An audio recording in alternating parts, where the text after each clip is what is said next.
Okay. Okay, willst du die Kamera hier hinpacken? Nee. Okay.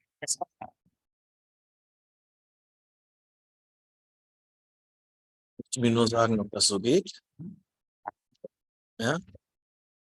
So, is the camera okay? Okay. A little bit to the Like this? This or this yes, direction? yes. Okay.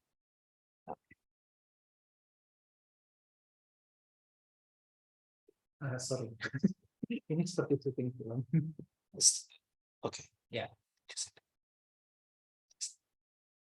Yeah, okay, so my presentation, the title is Latin because, well, people before me who worked on this used a few papers, wrote a few papers with Latin titles, and basically this is kind of a play or parody on it.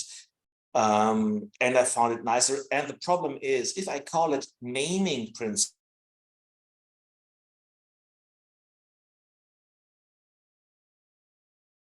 Google for that, you find a lot of things on how people name their dogs, cats, horses, motorbikes, and other things, yeah. Or you find a lot about nomenclature in geology, in chemistry, and so on and so on and so on. So naming principles is a nice name, but it's misleading in many ways because people always make it about proper names, yeah, about onomastics, yeah, given names, which is what we're not going to talk about. Only one or two examples, maybe. So what I'm going to talk about is the so-called appellative names, yeah, not the proper names, nomina propria. I'm going to talk about appellative names, which is basically what we call words that we find in a dictionary. Okay, so, and some basic terminology to start with. The act of coining a new sign, word, is generally called nomination, yeah, naming. Again, the problem is that with the English terminology, people tend to think about given names, yeah, like Jan, which is not. So, and the act of coining a new sign that relates to an already existing one is called denomination, denominatio, yeah. So you take something and you name something else after it, yeah. We have the same with proper names, yeah. I just spent more time than I liked on Jalan Juanda. Yeah? Juanda is already a name of a person, and we use it to name a street. That's denomination. Yeah? The same works, of course, with the appellative lexicon too. Yeah, yeah, like this little tool here. Yeah, it's called mouse. Yeah, we have a mouse. It's an animal, small, it has a long tail. Yeah, and in an act of denomination, this little tool here is being called mouse or computer mouse too. That's also denomination. And that's where etymology has its grip on the lexicon, because here we can try to figure out, why do people do that? Yeah, and I already told you, small, long tail. Yeah, there is some similarity in shape that motivated people to call this mouse. Yeah, computer mouse. So that is motivation. Yeah, why do people do that? Yeah, and the answer is, oh, the similar shape. Yeah, another word, yeah, that goes back to the Latin word for mouse or for little mouse. Yeah, the Latin word for a little mouse is musculus. Yeah, little mouse, and that is actually muscle. So the ancient Romans thought that muscles moving under the skin look like mice moving under a canvas or cloth. Yeah, so that's the motivation.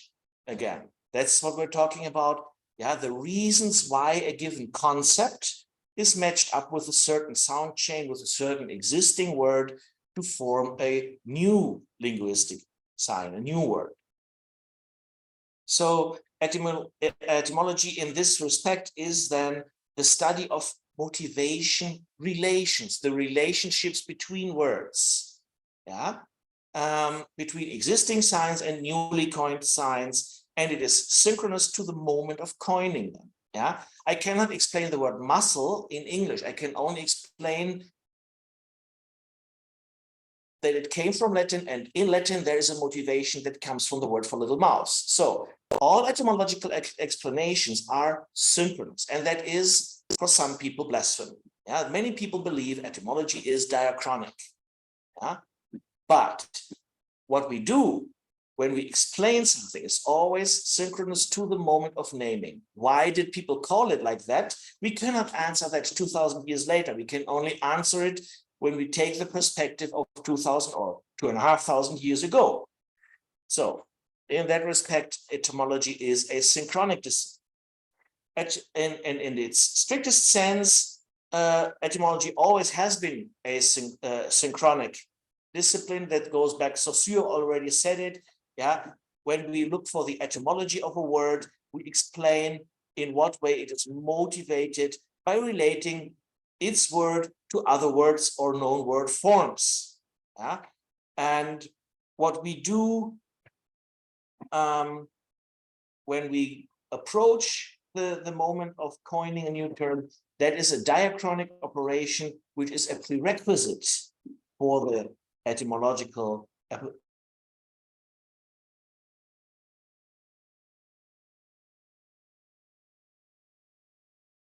then I can cut short this diachronic operation that would be needed to go back to the word and say this is why it is that. Because with the modern terms, yeah, like with the computer mouse, yeah, you can see the motivation. It's kind of evident. It's kind of self-evident for many words. Once you're aware of it, or once you think about it, oh yeah, of course, yeah. So even if you never before asked yourself why this thing is called mouse, now you know why. Yeah? And this is a very easily accessed operation. Okay, this is what I just said. When we trace back the word biography of a term, this is just the prerequisite of the etymological operation that we're going to do to explain the why.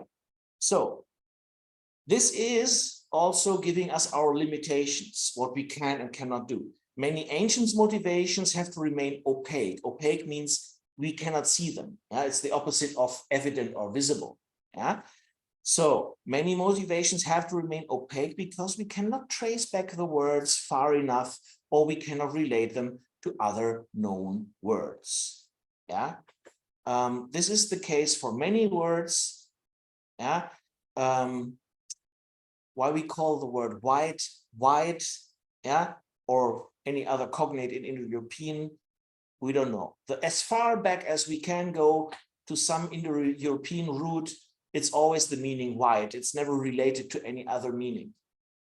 Yeah? So we don't know. Yeah? Recent formations are, on the other hand, are more evident or intersubjectively evident. If I coin a term, yeah, like this here, I can call this table hole, yeah, and maybe I never before in my life used the word table hole, but you see this thing right in front of me, right in front of you, you know exactly and immediately what I mean.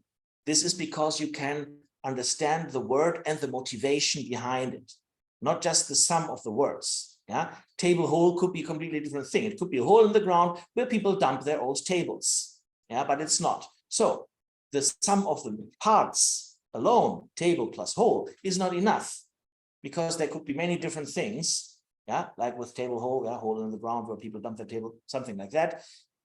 So only when you have the sum of the meanings, or you have the meanings of the parts and the motivation, why to connect them, why to use them, then you can explain the why of a word. Okay, these I can skip over. This is just some terminology. What we are doing most of the time here is onomasiology. That is, we're looking at the different ways of expressing a certain given concept. Yeah, I mean, we can call this tool with different names, but we call it mouse, and we want to know why. The other perspective would be semasiology, but we don't go into that for long. Okay. nomination or denomination principles. It's not my idea, it's a very old idea. The first research on that goes back almost 100 years. Much of that has been done actually at the universities of Bonn and Münster, where I come from. And so one of these principles has been suggested by Jos Trier. Some of you maybe know word semantic field theory or lexical field theory. Yeah, that's the guy who invented it by accident. Actually, he wanted to do something completely different. Anyway, Jos Trier suggested an ergologic principle, meaning that we name things after the way they are intertwined with our daily lives of handling, working, producing, and using them. That is, in which way they are relevant to us. Well, with the mouse that doesn't work, but with Latin planta, the plant, that works. Because originally the word planta means the sole of the foot. And the practice of when you're planting something, if it's not rice in a paddy, but if you plant something in dry soil, you dig a hole, you put the plant in, you cover the hole again, and you press the soil. That is plantare if you do it with your foot. And so the plant is named after this process. Yeah, so first was the word for the sole of the foot. And from that, we get the word for the plant from the process of planting it. It has been shown since the 1950s, 60s, that there's lots of words that we can explain by this ergological principle. It is many things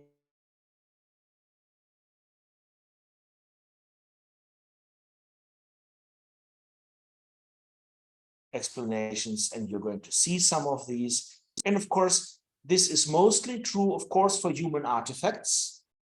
For things that we make, we name them after the purpose or the function that we make them for, of course. And of course, many species of domesticated flora and fauna, we name them after whatever use we have for them. Okay. This principle can be differentiated into subtypes that specify more precisely in what way this relationship works. This has been done by Herbermann, who used to be a professor in Münster at the time when I studied there, and he suggested roughly 18 principles. You see some of them here. Don't bother with the meanings now. I'm going to explain what these things mean in a moment. What I did is build upon this, upon his theories, and he basically focused on ergological things, on artifacts or things that were made by humans. And my scope is much wider. I look at other things too. And surprise, surprise, we find lots of other principles that are not connected to the way humans use or interact with them.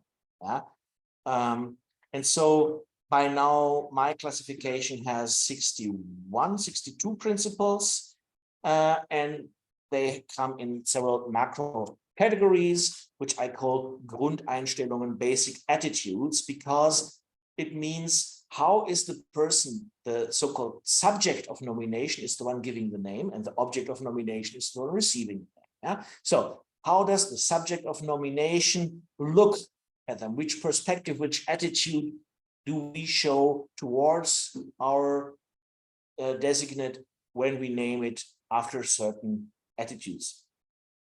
The first attitude is contemplative. We look at the things, we look at features that they have more or less objectively. If we call a grain wheat, because it has a whitish core and a whitish skin, it is the white grass compared to other grasses. So wheat comes from white. That comes just after the color from looking at it. That has nothing to do with how humans use it, right? This white color has been there for millions of years before we have been there. So anyway, ergologic already explained, after aspects of human usage. Aestheticizing is after aspects within the subject of nomination, within the one who gives them. Yeah. So how do I feel about the thing that I give a name to? Yeah. If you name a place Pondok Indah, yeah, Indah is such an aestheticizing thing. Yeah, you name something after the feeling that you associate with. And associating is another perspective or attitude. Basically, we associate two things with one another. Yeah, one thing belonging to something else, like if I call the desktop because it's the top part of the desk, well, that is such a relationship, which is also not covered by human usage or anything else. And then there's a small fifth one, magical, mythological, which is our concepts that we have related to the object that we want to name, which is a little further still than aestheticizing, because with aestheticizing, you can still see the things, yeah, like the white coroners or something, but with magical, mythological, you cannot. We're going to get to examples, and that is basically the rest of what I'm going to talk about will be examples for different principles. Don't bother much about the Greek and Latin names here. I just use them because otherwise I will always have to use a long description for each principle. Right now, what is more important here is we have different contemplative principles. For example, after the shape or appearance, T-shirt, yeah, T, the shape like the letter T, that's where it comes from. Yeah? Or V-neck for different shape, yeah, but or you have roundabout, which is bundaran, which is it is round, yeah. There's no way denying that. Yeah? So, or we can name things after color, yellow fever because people get a yellowish tint in the skin, especially under their eyes. Goldfish, of course, also because of the color.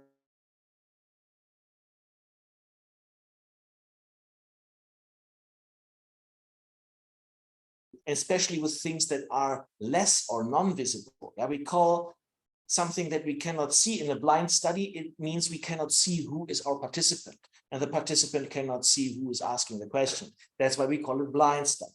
And the black market is called black market not because it's colored black. No, it's called black because it's less visible, it's less tangible for us, yeah, than the official market.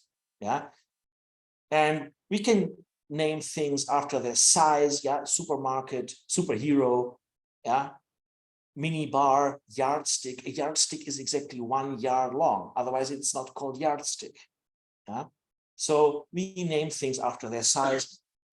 This goes on with acoustic perception.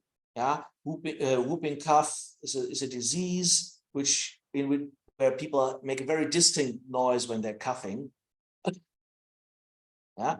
So that's from this acoustic impression, that's the name. Screamer is a video that starts with a low volume and then suddenly there will something pop up to startle you. Yeah, maybe you've been trapped by some video like that. That's called screamer. And well, you know the reason why. Yeah, especially if you already experienced it, you know exactly why it's called screamer. We can talk. We can name things after taste too. Yeah, bitter, good, sweets, of course. Yeah, we can also name things after their smell. Yeah, muskrat smells like musk, which is a bodily excrement of a completely different species. Stink bug, well, yeah, yeah, it's basically very straightforward. Haptic sensory, yeah, we have something like itcher, which can be a piece of clothing that makes you feel itchy. Yeah? Some people have a reaction on synthetic fibers, and they will call clothes that they cannot wear because it makes them itch, they call them itcher. Yeah? And actually, rudeness. Rude comes from a word for rough, yeah, from the Latin word for rough, for unsmoothened. So, and it has been transferred already in Latin times to human behavior. So someone who is not pleasant, yeah, is considered rude. Their behavior is rough on us. Yeah? As much as we don't like to touch rough surfaces, we don't like to be exposed to rough behavior. So there's the parallel, that's the motivation. And that's why we call rude people rude. And actually, we also the other way around. Polite goes back to polished, to smooth. Yeah. So we call someone polite because their behavior is much smoother. And I don't need to explain to you that bahasa halus, bahasa kasar is exactly the same. Yeah, it's exactly the same. And that's the nice thing is this works across languages. Okay. I'm afraid I have to speed up, right? Oh dear, oh dear. Okay. So that's why you can download the slides and look at these. There are so many different principles, how you can name things after their state, after the material, after their condition. Yeah, state in the first one is more like the aggregate state, hard, soft, liquid, or something. And state in the third one is more the actual state. Yeah, you can name things after some characteristics, after habits, after the way they move. With inchworm, it is based on the verb inching, to move like 1 inch by 1 inch. Yeah, you know these worms that go, yeah, and in English it's called inching, yeah, as if they were measuring 1 inch by 1 inch. Yeah, and that's the movement. That's why it's called after the movement. Of course, we have things named after what they eat, or in mythology, yeah, butterfly. People believe that, or did believe back then, that actually butterflies would eat cream or butter, which is halfway mythological. But anteaters do eat ants, and of course we can turn it around and name things after the one who eats them. Yeah, horseradish, baby food, cat food, whatever. Yeah. Children's menu, whatever.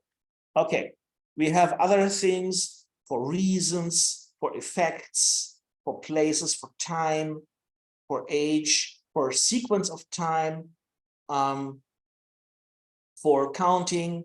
Yeah, so we have lots of different principles how we name things. Yeah, the reason, frostbite, sunburn, or the other way around, the other perspective, the effect. Spotted fever is a fever where you have red spots on your skin from small, very small internal bleedings. Yeah, and a stress test is called because the effect, the result of a stress test is that something or someone is being stressed. Yeah, whether it's a material or a person or a bag.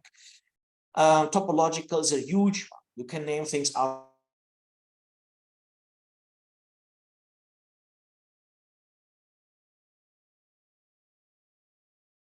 Or other things. Yeah, a spaceship is definitely not a kapal laut. Yeah, and it's not a kapal terbang. Yeah, it's a spaceship. So yeah, we name it after the place where we use it. And the other things are basically similar. An interesting one is the metalinguistic one, because here we make comments about language, and I wrote a separate paper on language names that goes back with this. But one example from Indonesian is mengakui. Yeah, the root is aku. Yeah, so if you confess to something, you say I did it. That's where it comes from. Yeah, so it's using one word. So yeah. And with English naysayer or two buts in, yeah, to use the word but is the same. We're using one word to describe something different.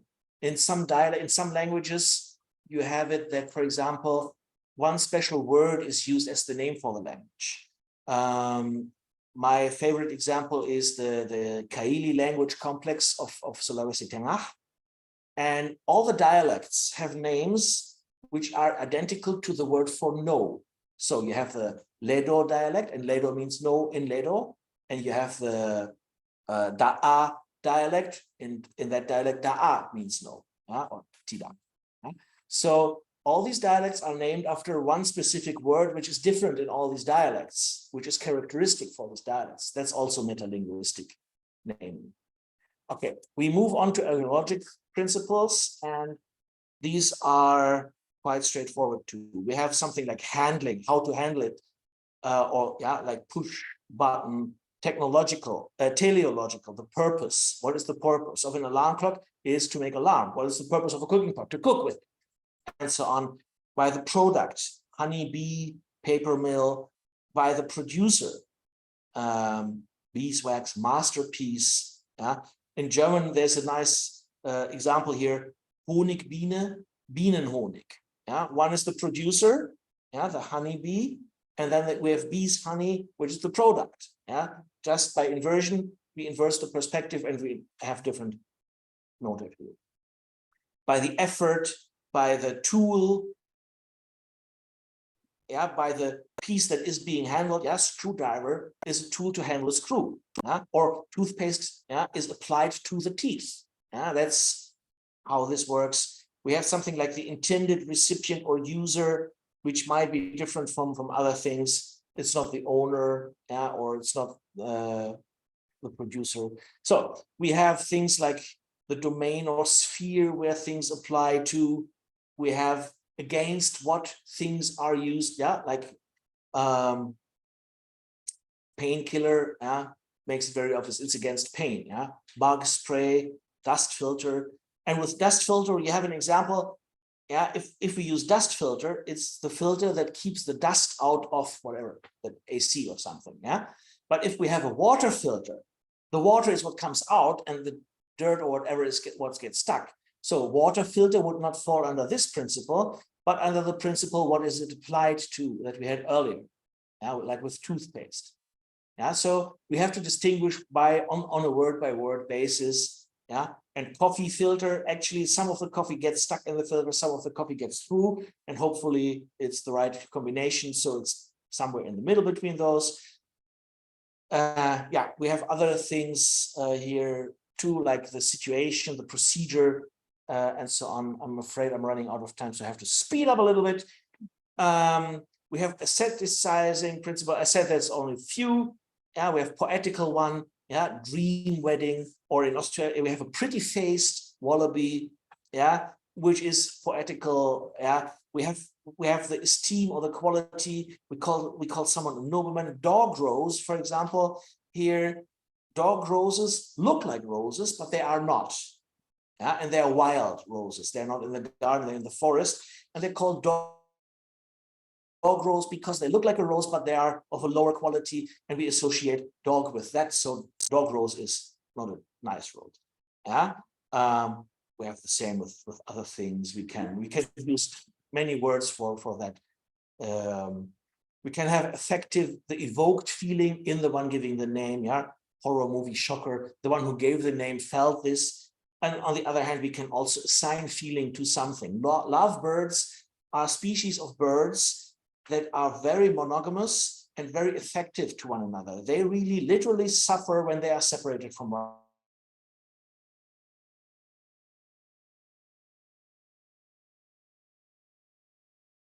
That's how, yeah, we assign this feeling to them, and that's aestheticizing. Okay, I have to watch my fricatives. Associating principles, and this is a lot. Most principles are contemplative or associating, actually. We can name things after someone, teddy bear, Theodore Roosevelt, boycott after some English lord that has been the victim of this treatment. Macadamia, there's the name MacAdam in there. Bolivia after Simon Bolivar, a hero of the Latin American Revolution, who did not even come from that country. Yeah. In many cases, actually, we don't just honor someone, yeah, like with Jalan Juanda, that guy never lived in that street. Yeah, we just named it after. Yeah? But in many cases, we name things after the person who created, discovered, invented it.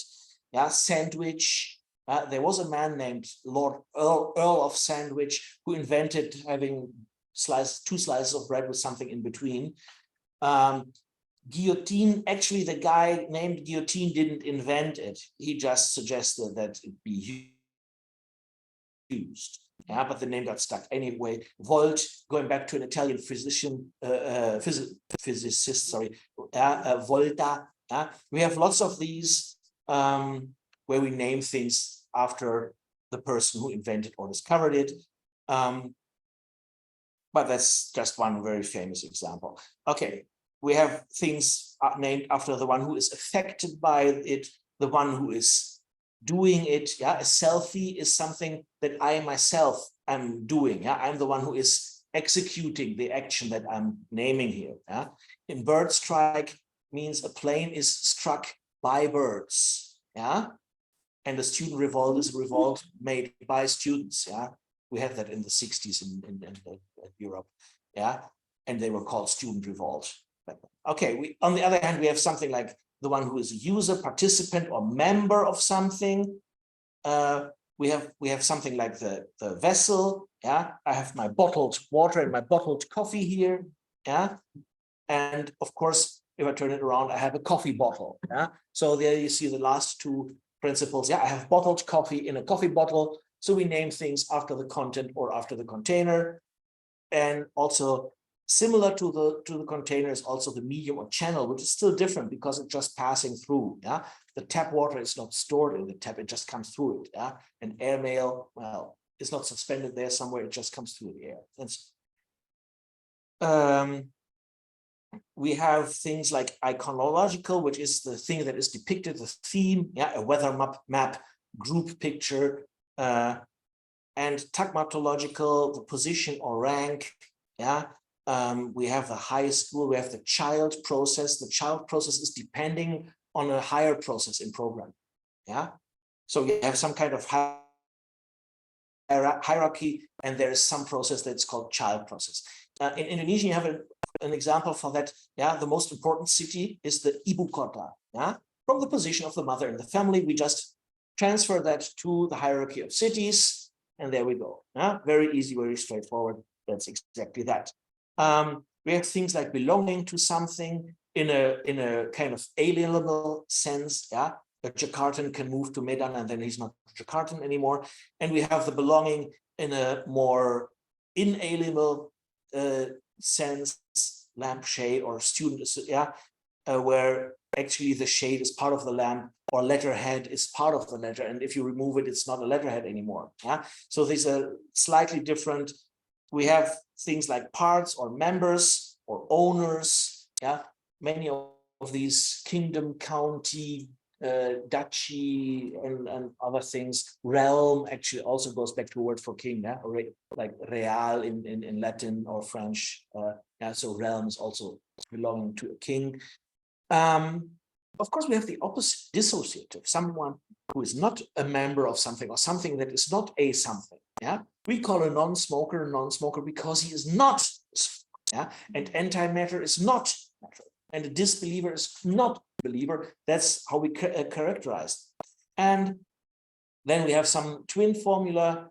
One of my favorite examples here is melody, where melos and ode both are words meaning song. So it's a song, and that's the melody. Yeah.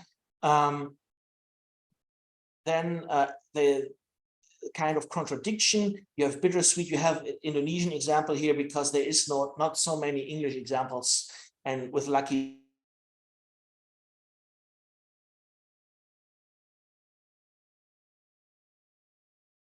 this you can immediately see, okay, this is man woman. It's not either man or woman. Yeah, it's not just or it's not both at the same time. It's a couple, it's a junction of two things. Yeah, it's different from synthetical werewolf, going back to a word for man and wolf, and it's something in between. Yeah, smog is something in between smoke and fog. Yeah, so this is something in between. It's synthetical. It's a little different from the other one. Yeah, where you have a couple of things, and here you have a mixture of things. Yeah, it's a little different. Yeah, okay, and that brings me to the last three principles, and then we're done.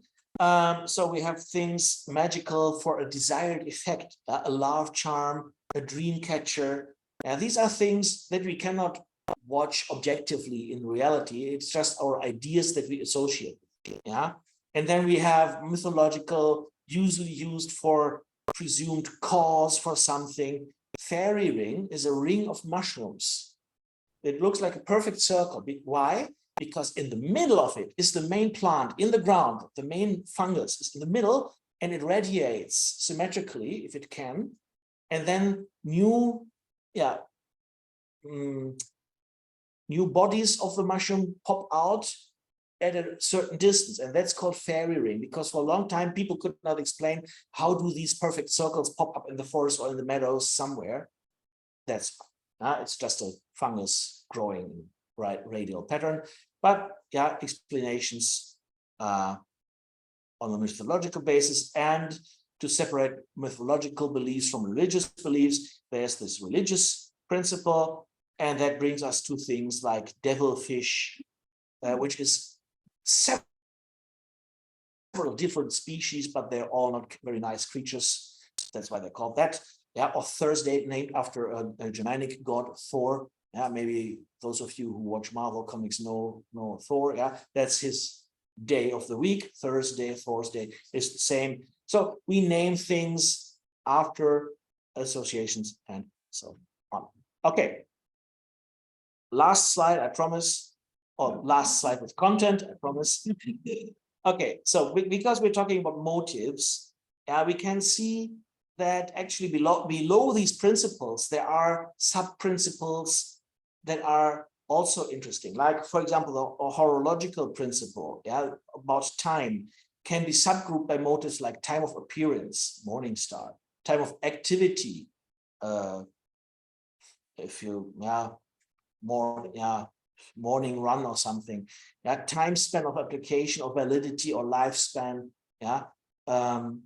if you have something like a day ticket, you know that it's not valid for a week, right? The duration of something, weekend trip, the interval of something or something, so these principles sometimes can be subgrouped into, can be divided into smaller subgroups, which is interesting. For example, with the topological principle 2, there's lots of different things that we can associate with places. And in some cases, it turns out that some of these motives actually can be raised to be their own principle, but this goes down in theory, and that would be a different talk at another time.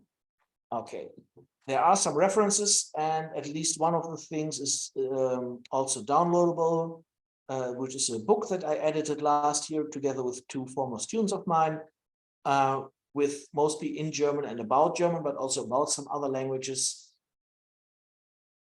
where you can find more examples on how this is actually applied. Okay, that's all from me. Thank you for listening. Thank you for your patience. And now, questions.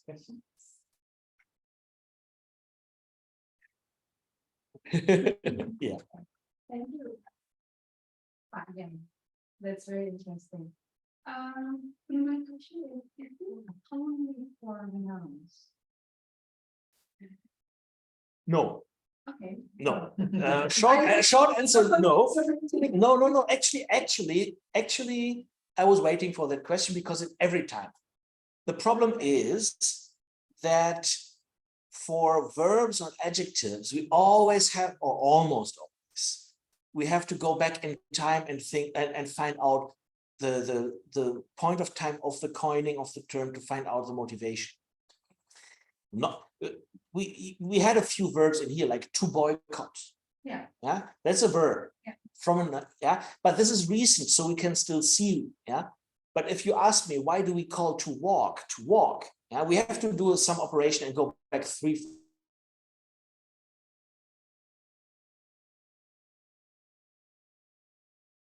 But it's more difficult, and for a talk that I'm giving here, where I want you to understand my examples without 2-hour explanation, I have to use things, and the lexicon of nouns is the one that is, first of all, it is the biggest, and it is the one growing the fastest. We invent much more nouns than verbs or adjectives in most languages.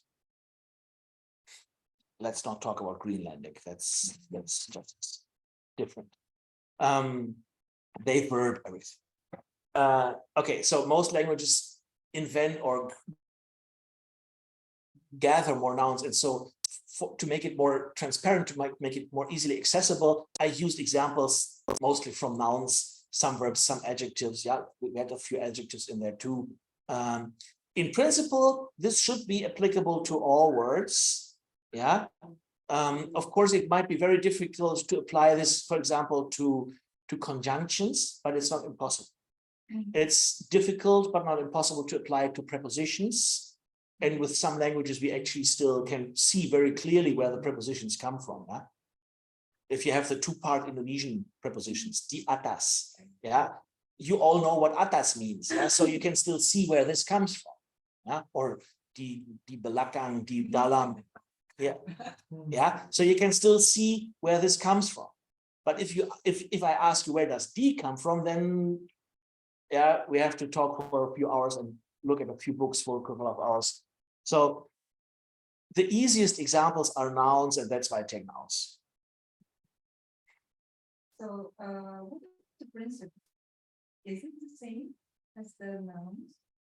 Or, well, when I read the abstract, it's very interesting, but what comes to my mind first is, what about the verbs?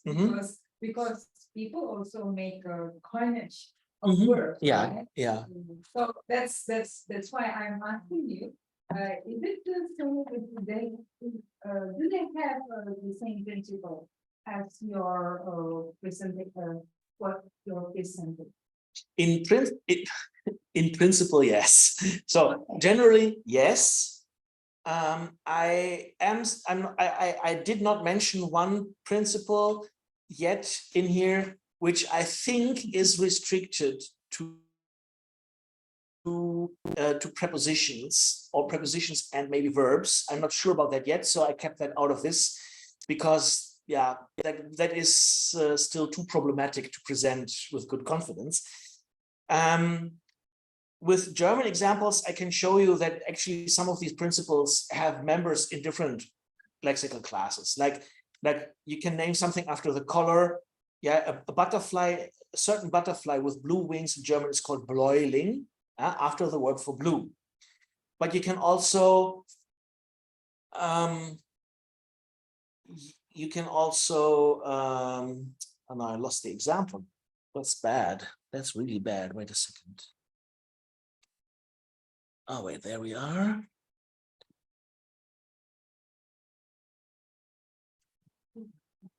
Okay. Let's.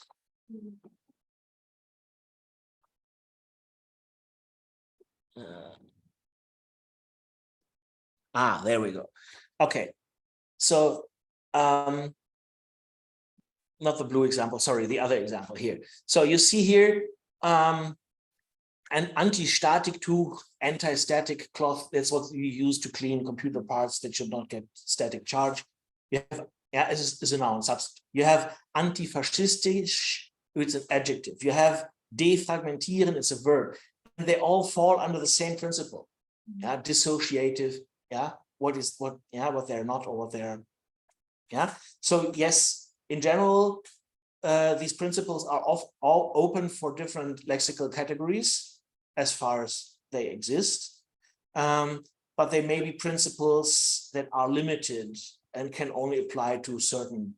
And there are also principles, on the other hand, that are limited to certain semantic fields. I found principles that are almost exclusively found in names, in geographical names, place names, river names, landscape names, mountain names, something like that. And you only rarely find it outside. You do find it outside, but that is probably a generalization over a place name. So a place name that gets generalized to become a general noun. Yeah. And so there are cases where this principle of the data and the way I access and gather data. So of course, if someone writes a book on place names, they will focus on that, and there will rarely be examples from outside. So I have to find examples by other means. But theoretically, these principles should be open for different ways of deriving or build, different process of word formation. Is what you see here. Yeah, you have a compound, you have a pseudo suffix, and you have a derivation, internal derivation. So these principles should be open for different methods of creating new words, and they should be open to different outcome word classes in theory.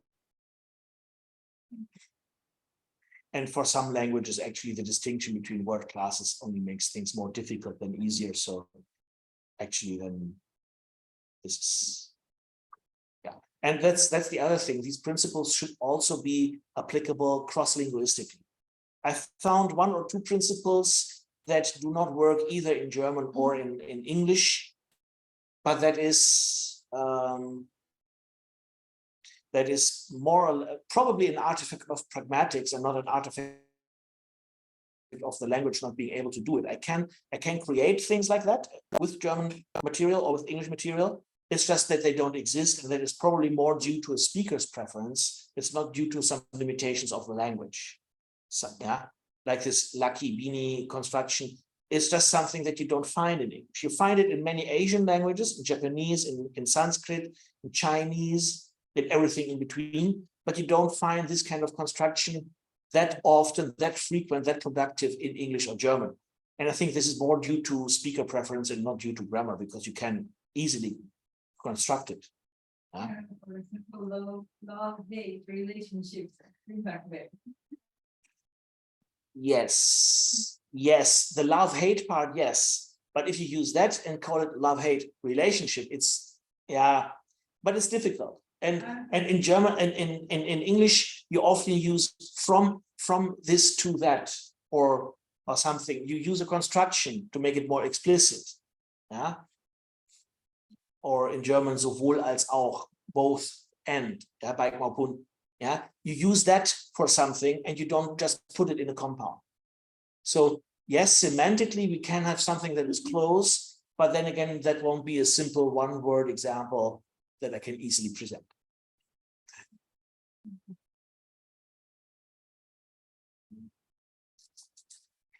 Silahkan. Pertanyaan lainnya dalam bahasa apa saja. If we do the research about this motive, so our writing is like philology too, right? Like philology, like I mean, like why is this word is made? Right? Yeah. You write like that. Yes. And it's also useful for explanation. Yeah. Wait, let me find that picture.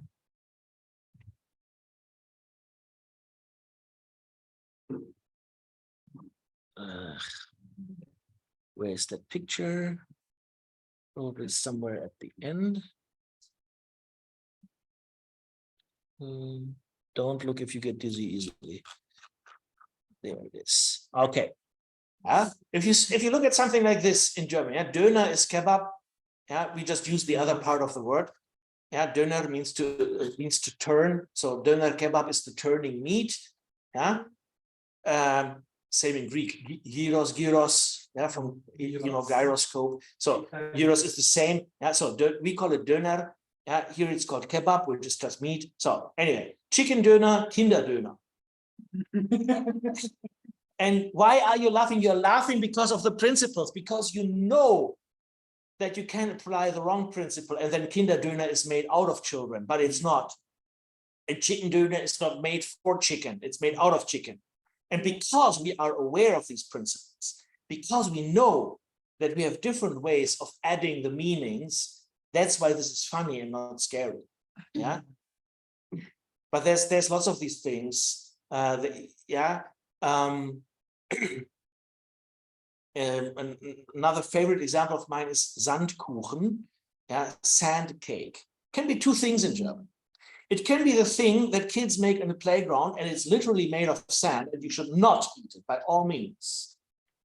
Or it is something that only has the consistency of sand. It's made in the kitchen and by all means do eat it. Yeah.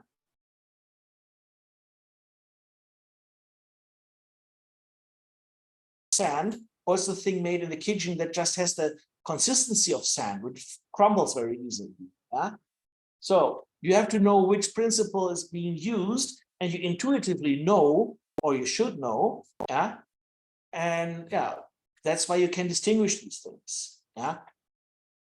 The same, you know that a Schmerztablette, yeah, a pain pill, is not made to make you feel more pain, right?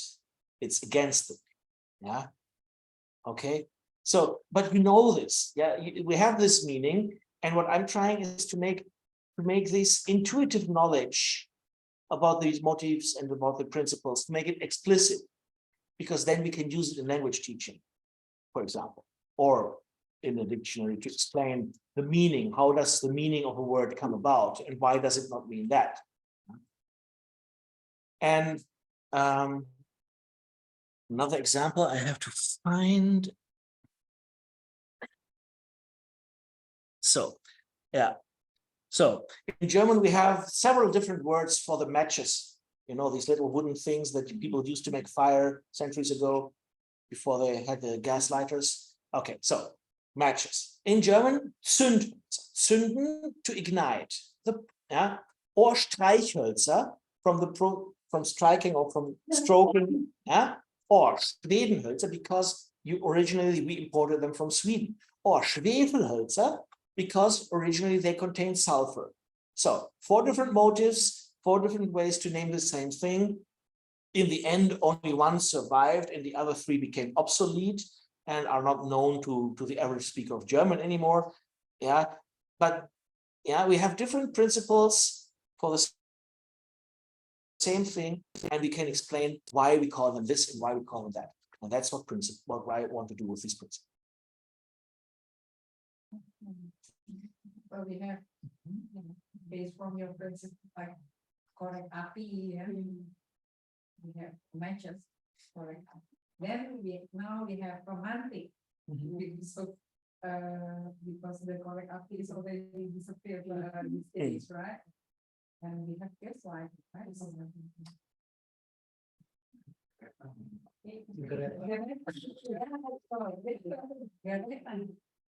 Can you imagine that how is the for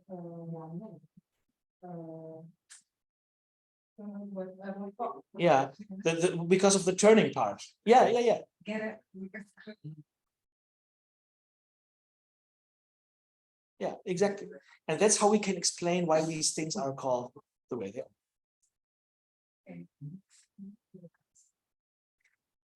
Okay, thanks. What the rest? Okay, then I ask a question, and please, if you have any examples from whatever languages you're working with, if you have any examples and you think, oh, this might be interesting, or, oh, I wonder what this is, please do contact me. Yeah, by all means, do contact me. I really, right now, what I'm writing is basically lots of examples from German and English, some Indonesian examples, but yes, I want to have more examples also from Sundanese, Javanese, whatever is you're working with. Yeah, everything's welcome. If you have nice examples or examples that you think don't match any of these, yeah, and you want to ask me, where would this fit in? Yeah, this is always a challenge that I love, to try to either fit it in or try to find a generalization, a new principle that can accommodate it. So please, if you have any of these, don't hesitate to contact me. And Ari knows my WhatsApp number and is free to distribute that.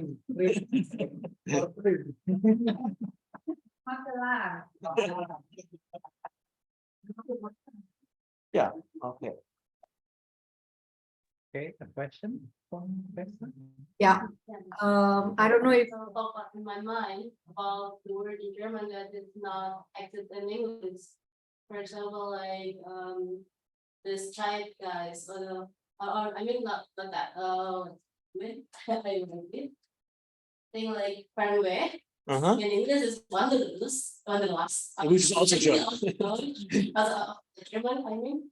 So I mean, can we also do apples?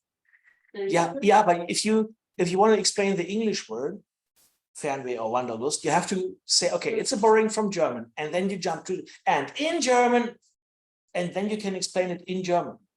Yeah. Or you explain why did they borrow it? Why did English borrow it? It's also kind of motivation. Yeah. Why did they borrow it? Why didn't they coin a term of their own? Yeah. Because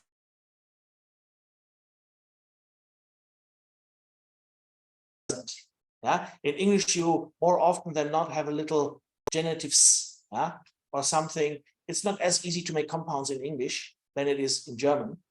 And that's why English borrows many compounds actually, because it's easier than creating something.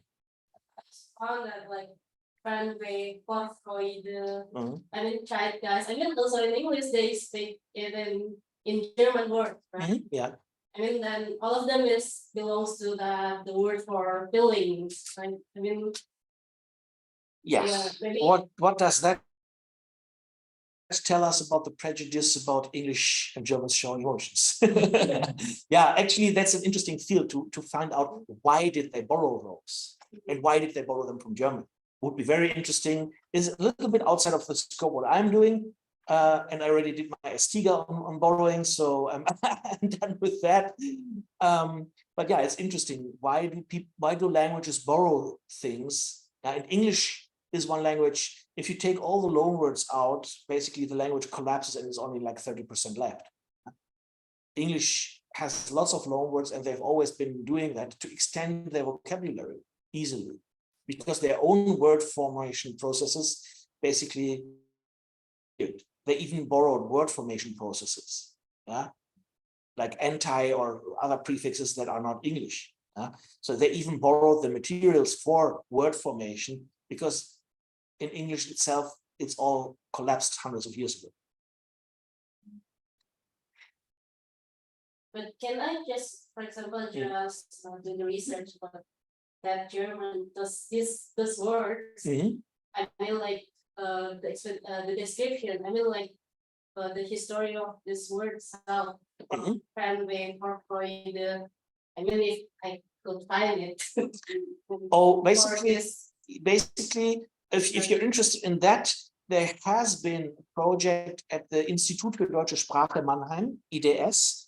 They did a project once on German in other languages. And I think there's a publication.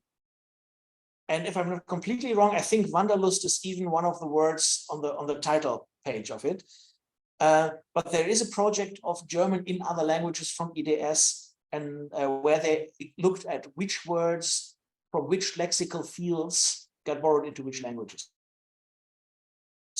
And for example, you find lots of geological terminology borrowed into Russian, Japanese, English, and others, because for a long time, German terminology of geology was leading, and philosophical concepts, and also some military concepts. Yeah, Blitzkrieg is a famous thing for that. Yeah, so there are certain lexical fields for certain reasons. Yeah, and yeah, if you don't find it, contact me. I can point you to the website of that project or to the resulting book. Okay, we have a question from Tessa in English. So I will try to read it. Sorry for my bad English. Yeah, in Indonesian we have these expressions like makan waktu, wasting too much time, makan angin, taking a small talk, basi lo, you are nonsense with disgust. Gue pengen muntah dengan omongan lo. I want to vomit to hear you talking, with anger expression mixed with disgust. And we have more expressions that evolve around roots, but these are not terms like your research. I suggest that these expressions, among others, are motivated by the Indonesian food culture. While we will need to prove it, how would you categorize these expressions in the principles that you are presenting today? How would I categorize them? Yes, that's a good question, especially with the ones like makan angin and so on. Probably there would be some principle relating to the consumer or to the thing that is consumed. It could be that it's a principle of its own. The problem with these idiomatic expressions is that if I only look at one language, it may very well happen that the interpretation goes in the wrong way. So I always try to find examples from other languages to confirm, okay, there is something going on here. This is something that we can compare. And I have to admit that with especially with verbal expressions or with verbal compounds, I'm still not where I want to be with my classification. that goes back to the question we had earlier on with the word classes. One of the reasons that I don't have many verbs is that be more and different principles, maybe even some verb specific principles for that, which unfortunately I have not been able to establish yet. But that is one of the things on my to-do list, actually, to get to be able to accommodate these expressions.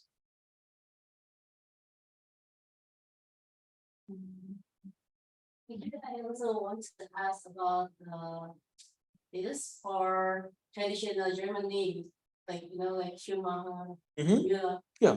That's actually also motive. This is the same. This is the same in German family names. Well, first of all, family names came rather late in the history of German. We are talking 13th century here.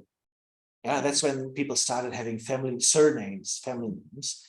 And basically you have 4 or 5 big fields. You have names given to a person after their profession, Schumacher, Müller, Miller, and so on. Many of these names are just names after their occupation, after their job. Then you have names after where people come from. And that can be like Bayer or Sachs or something from a state or from a city. Former US foreign minister Kissinger comes from Bad Kissingen in South Germany, Kissingen. And there's lots of these places where you have names with that, with R, someone from something.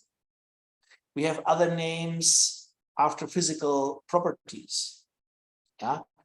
We have names like Kleine, Groß, Dicke, Krause, people with curly hair. There must have been something like that. And we have things like where people live or lived near something.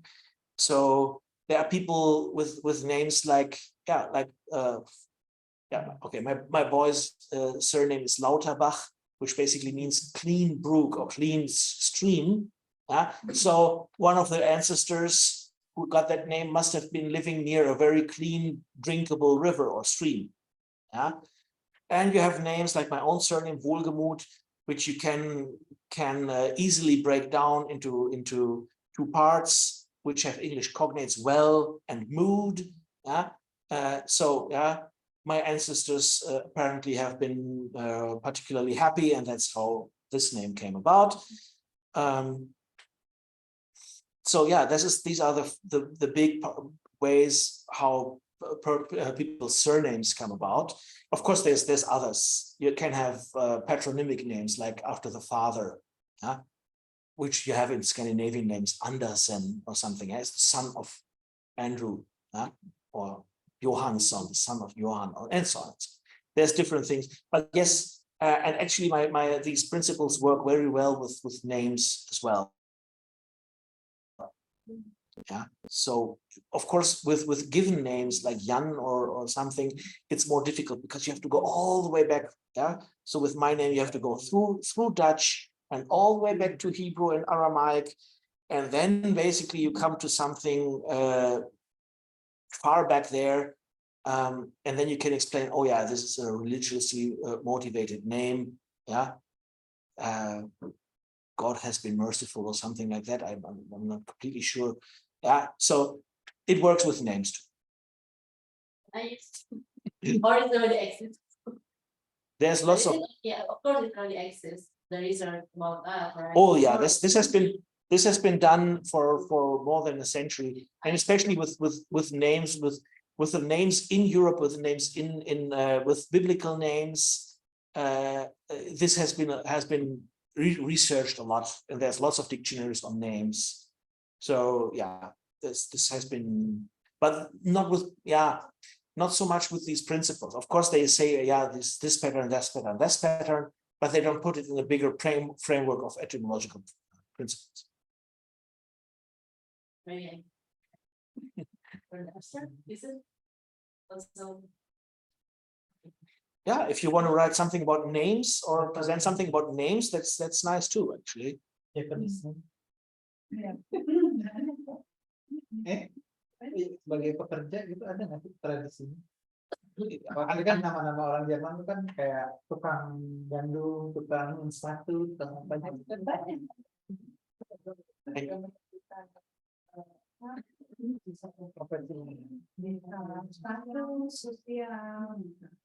that would be actually very interesting to see.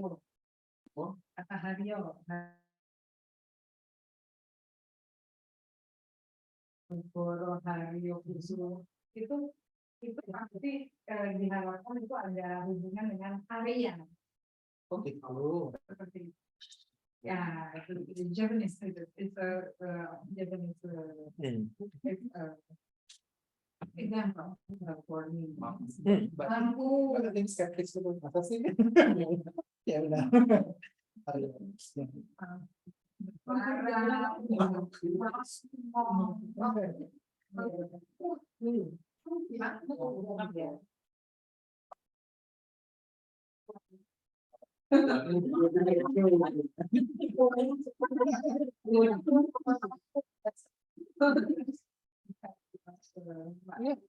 Yeah, that's actually very interesting. And names, I will have one chapter only dedicated to names, because there is lots that going on with names, especially with person and place, family or person names and place names.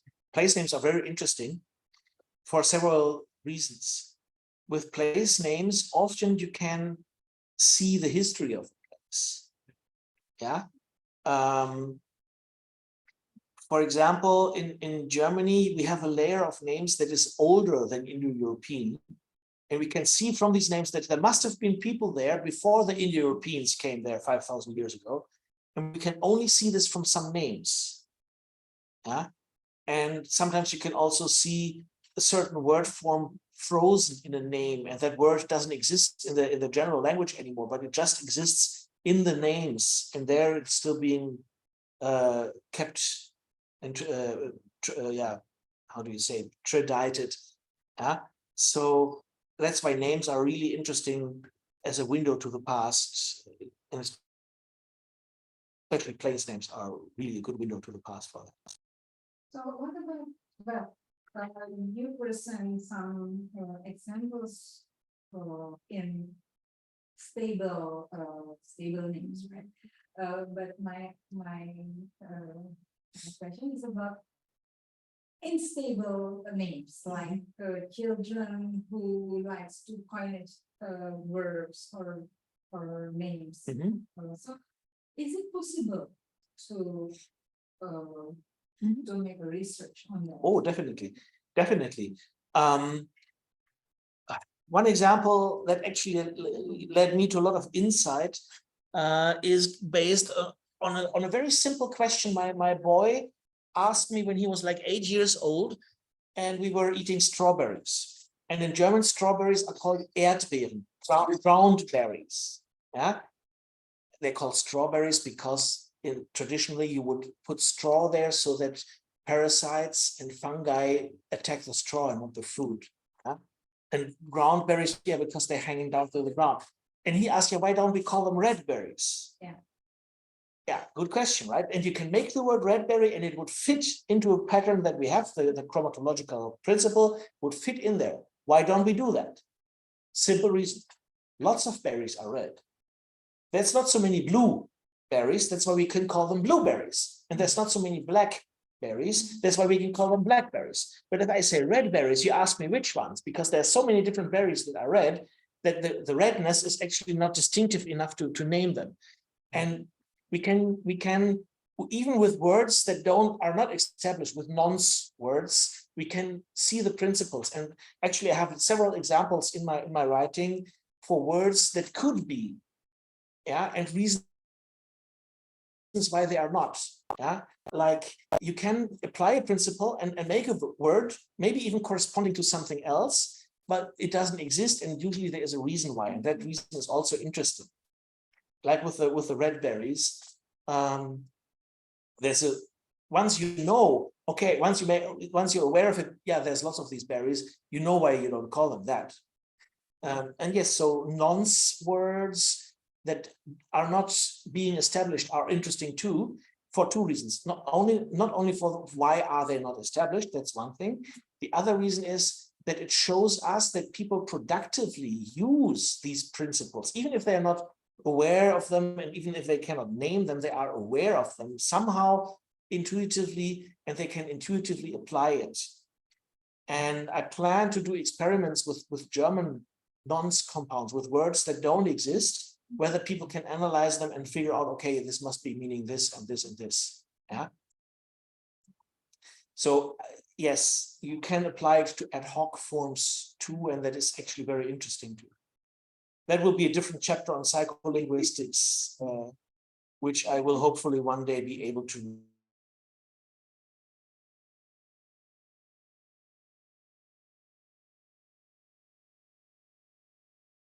This cannot be separated from psycholinguistics. Yeah. Yeah. I have one question to the answer in language. Mhm. Because in language you have like a lot of varieties or registers that you can say that. Mhm. In some register, we like the speakers sometimes forced to create. Yeah. For example, in the Masako, like the first language, for Mhm. example, Mhm. like siapa become a pais. Mhm. Is that also could be part of this kind of motivation? Well, that one thing is actually something that I would call the material, how to use which materials, which is more in morphology and not so much in etymology. It's interesting to see what comes out of this and whether it's used. But the mechanics behind it is more in morphology, which is also interesting, and we can talk about that if you want, but it's not inside this. Authenticity is also the motivation. Yeah, I still want to answer the second half of that. The other thing with registers and things where people are forced to make new words, it's also interesting to see because they have different ways to do that, right? I mean, I don't know so much, but for example, if you look at Javanese, if you have Kromo, you find much more Sanskrit in Kromo than you find in Naja or in Ngoko, right? And you find much more Sanskrit ethics in Kromo too. So which material you use for which register, there are some rules, but that's outside of my scope. It's interesting because it's also about motivations. Why would you use that for that? Yeah, there's a reason why Sanskrit crops up in Kromo and not in Ngoko. Yeah, there's a reason, very easy reason, because it's a sign of the, yeah, also the status, yeah, of people who are learned enough to understand Sanskrit words. So originally, of course, it's a sign of prestige for both the speaker and the hearer. Yeah, we can use Sanskrit. Yeah, so there is some social linguistic and some psycholinguistic motivation behind that, which is interesting, but will probably go beyond what I'm working on. But it's interesting for the workshop. These kinds of motivation are definitely interesting for the workshop that we're planning for September. Yeah, because like in some indigenous languages in the eastern part of Indonesia, some of them have this register called like bahasa dalam, that means other language.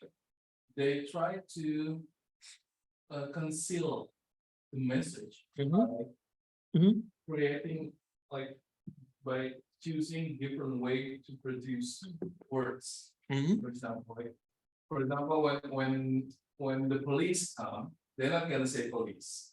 They're gonna say the black dog. So that's kind of things also become part of the motivation, like to conceal the meanings. Yeah, and of course, which words do you use for that? Yeah. It's all, yeah, of course.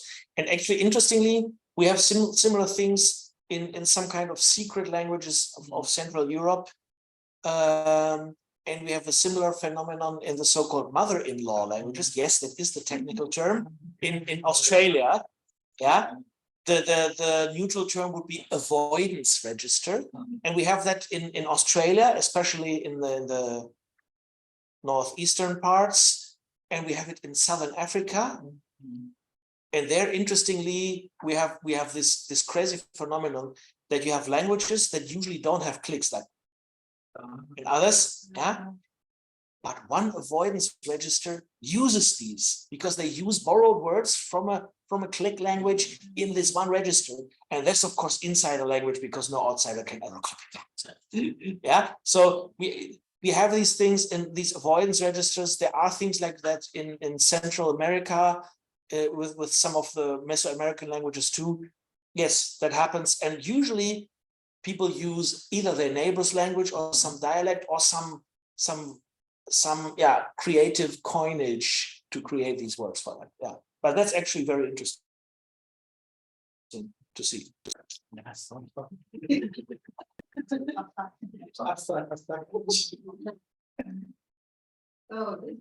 that kind of identity, right?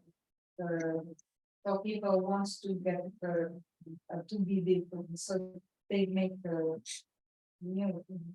Yeah, in Australia, the motivation is that you should not speak about certain topics in front of certain relatives.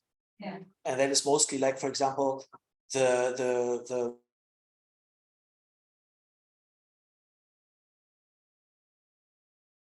but if you have to use this special register with special words, yeah, so that technically you do not speak about these things. So avoidance registers is not only about identity, it's also, yeah, it's also about respect. We have things like that in many Pacific languages, in Samoan and some other languages of the western half of the Pacific Ocean. You have certain avoidance styles or certain respect styles. So when some high-ranking chief is present, you're not supposed to use certain words, or you are supposed to use other words. Yeah, and so this is not only about identity; it's also about politeness. Actually. Yeah, like with the registers in Japanese, Balinese, and others. So this is all on a spectrum, different registers for different purposes, but they all have the need to create new words. So is also included, right? Yes, yes. It just got demoted from a principle to something else last week because I figured out that actually you still use the same principles just for make synecdochical or metaphorical expressions, but from the word material it's still, from the semantics it's different. You just transfer it later. Yeah. But yeah, this is actually very interesting to see. Okay. Yes, want to add something? Related to this topic, more about lost words and unestablished words and languages. Does this also do like coinage that only appear like once maybe in a translation? I seem to recall a translation of a novel from English to Indonesian, in which in the English the character uses the word absolutely. Absolutely and positively, and there is pointed into benur. Yeah, I mean, this is more about the mechanics again. That's more about the morphology again. But of course, yeah, that happens. And last year I discovered a nice book on these once or hapax forms that only occur once and new coinages. And actually, some of them catch on. Most of them don't. Most of them don't survive. Yeah, they're used once by one speaker, and the others don't take it over. But there are few that actually do take over. Two of the most famous examples come from physics. The word gas is a made-up word. Some guy made it up and thought, "Oh yeah, that sounds nice for what I want to say." And it caught on, and everybody using it. And same with one of these submolecular particles, quarks. It's also a coinage. Someone thought, "Oh yeah, this sounds nice. I use that sound chain." Yeah, and then the motivation is just, "Oh yeah, it sounds nice," and that's it. We cannot say more. Yeah. But yeah, these things happen, and they're actually also interesting to look at from a psycholinguistic perspective and social linguistic perspective, because some of these things survive and become established, and some of these things don't. And it's interesting to see why. Yeah. Another example for the speakers of German, and especially for those working with advertising, Coca-Cola company in the 1990s introduced a plastic bottle for the first time. Yeah, they moved away from glass bottles and they advertised the plastic bottle, and people were skeptical. Plastic, that's not going to taste good, and whatever, and it's going to break and everything. And so Coca-Cola company, when they advertised it in Germany, they created 3 adjectives that violate rules of word formation in German. Gutgreifig, leichtwiegig, unkaputtbar. Yeah, doesn't work in German. Doesn't work with the rules of, you cannot use the bar for an adjective. You have to use a verb. But kaputtbar doesn't work in German usually. So, and they did that, and because it violates word formation rules, there was huge discussion. Some people use these words ironically, to the point that actually unkaputtbar got established as a word and got entered into Duden, into the normative dictionary as an established word. So sometimes these words survive, and even if it's just for fun, like with that word, where people just use it because it's fun, and in the end it gets established. Also interesting, why does it get, but as I said, this is outside of what I'm mostly working on, because that would be like a Sonderforschungsbereich, and I would need lots of people to work and write their own books on that. Maybe in 10 years. Ya. Oke, sudah jam 3 lewat. Saya harus mengakhiri. Terima kasih banyak, Pak.